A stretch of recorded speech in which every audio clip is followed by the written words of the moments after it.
Scott, thank you so much for joining us this evening. So this is obviously a really fast-moving situation, changing hour by hour. So let's take a look at what we know at this point. So we know that the US plan to bomb energy plants has been paused. We know that Israel is still bombing Iran.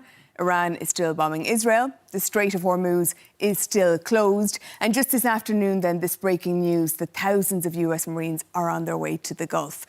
There's an awful lot of talk and speculation about what happens next. So maybe we might take a look this evening at some of that speculation and what might actually happen. And Kharg Island is one of the areas that has been talked about an awful lot over the last couple of weeks, and the possibility that the US might occupy Kharg Island. Tell me about its significance and what you think of all that speculation. So Kharg Island, this tiny island, less than 40 square kilometers in the northern Persian Gulf. Why is it so important? Because more than 90% of Iran's oil exports go through there before they pass through the Persian Gulf, then through the Strait of Hormuz, and then out into the Red Sea and the Indian Ocean. So if you can get control of Kharg Island, whether it's with paratroopers or with Marines, you actually have this fist around the Iranian economy and, of course, this key symbol that Iran has lost. OK, but of course, for the US to get to Kharg Island, one of their problems is they have to go through the strait. And we know, at least a dozen ships have been attacked trying to go through the strait as it is. Yeah, in fact, make that more than 20 tankers now that have been attacked.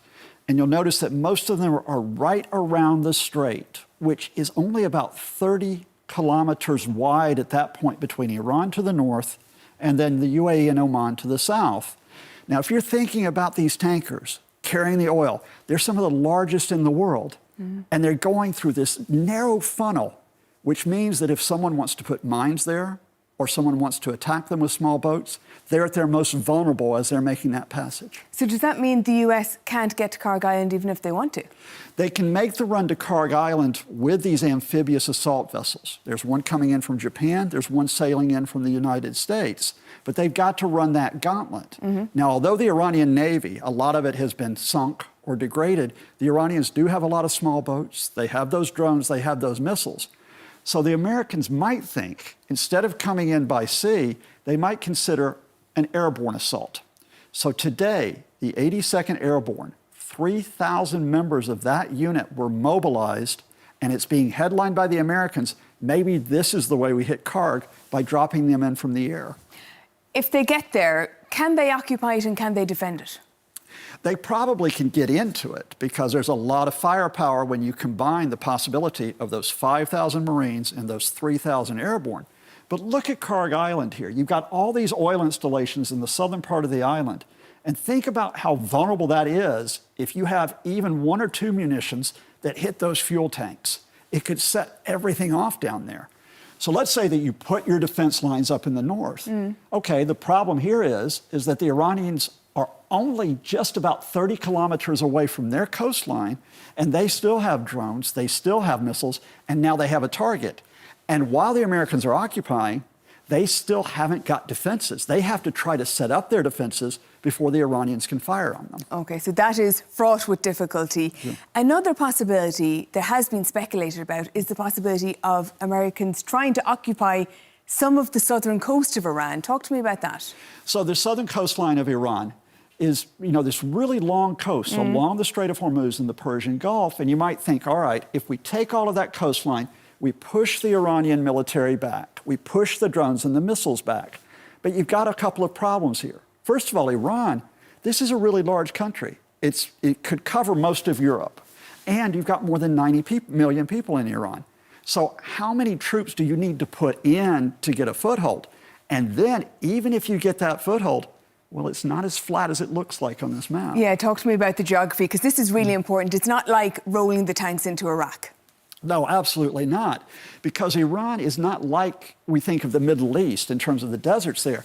Those red areas that you see, those are areas of higher altitude, up to around 10,000 feet in some cases. And that means that your defenses can be positioned into those mountains. So let's say you get to those green bits. You're there.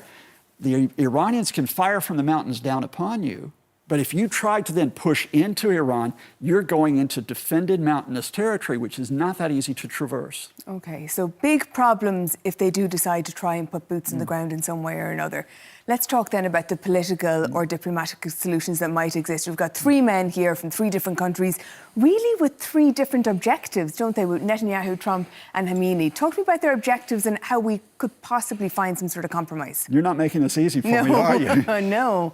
Netanyahu government, Israel, wants regime change. They don't want any figure associated with the current regime in Iran, in fact, to survive. Think about the targeted assassinations that killed the supreme leader. Trump administration is a bit different. They're looking for regime surrender. That is, get the Iranians to give up their civilian nuclear program, to give up their ballistic missile program, to break their alliances with Lebanon's Hezbollah, the Houthis in Yemen. If the Iranians do that, the regime can stay. It's comparable to the Venezuelan operation that we saw just a couple months ago. Okay. But what's the problem here? Well, the problem is Iran, now nominally led by the new supreme leader, Mujtaba Khamenei, whose father was killed on February 28th. But even if he's incapacitated, because he was injured in that strike, there are other clerics who are leaders of Iran. There are other politicians who are leaders of Iran. And of course, there's a very powerful military there. And they don't give any sign that they want to surrender at this point. So where do the Americans go next? And that's where we're at this evening.